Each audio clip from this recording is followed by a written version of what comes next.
Good morning mga katalakera! Ang aga-aga, ang daming tanga, no?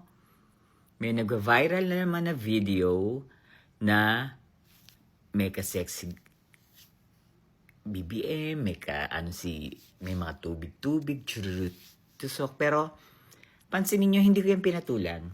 Never. Hindi ko yung pinatulan. Wala akong sinabi against yan. Wala. Binasag ko na kayo dun sa fake AI video nyo tungkol dun sa gumagamit si PBBM ng droga. Lumabas ako sa Tricom, wala naman kayong nalabas na authentication.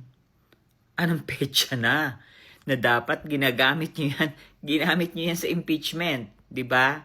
Asan yung authentication? Wala. So, after that, yung mga videos, ganun-ganyan, hindi ko na yan pinatulan. Alam niyo, hindi naman ako matalinong tao. Inaamin ko yan sa inyo. Hindi ako magaling mag-English. Pero yung common sense, saka yung level ng IQ, wag niyo akong itulad dun sa mga vlogger na masyadong, may USB ako. Churr. Hindi po ganyan ang paglaban. Diba? Yung ang video ni Mary Grace Piatos, linabas ko ba? Hindi rin, kasi alam niyo kung bakit. Wala akong pakialam kung gusto niyang makipagpompyangan sa kapwa niya babae.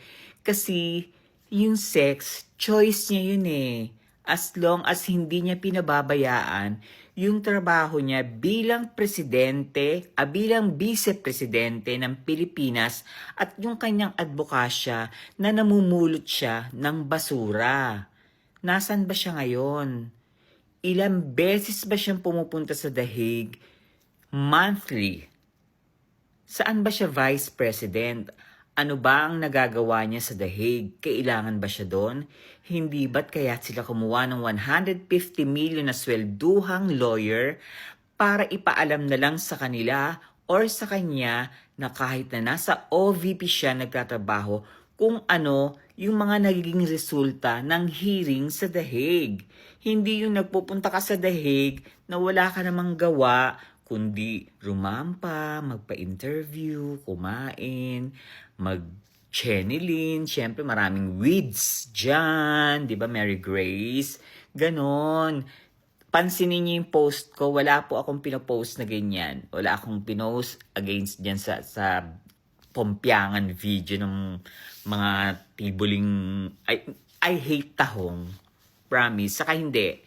Ano yan tawag dito? Diyan mo makikita yung disiplina. Diyan mo makikita yung totoong pag-uugali ng isang vlogger, ng isang tao. Sa totoo lang, yung mga eksenang ganyan, binasag ko na nga yan. Binasag ko na sa Tricom yan, wala kayong nalabas na authentication. Kung meron mang authentication yan, dapat isinama nyo yan sa impeachment case, di ba? Yung USB ni Cathy Binag, wala rin. Pinaasa lang kayong mga DDS, tapos ngayon, wala kayong sasabihin? Hindi nyo kukutyain si Cathy Binag? Kung sa akin baka na-jompal ko yan, sa pagsisinungaling yan, alam nyo, hindi tayo nagtatanggol ng kapitbahay lang.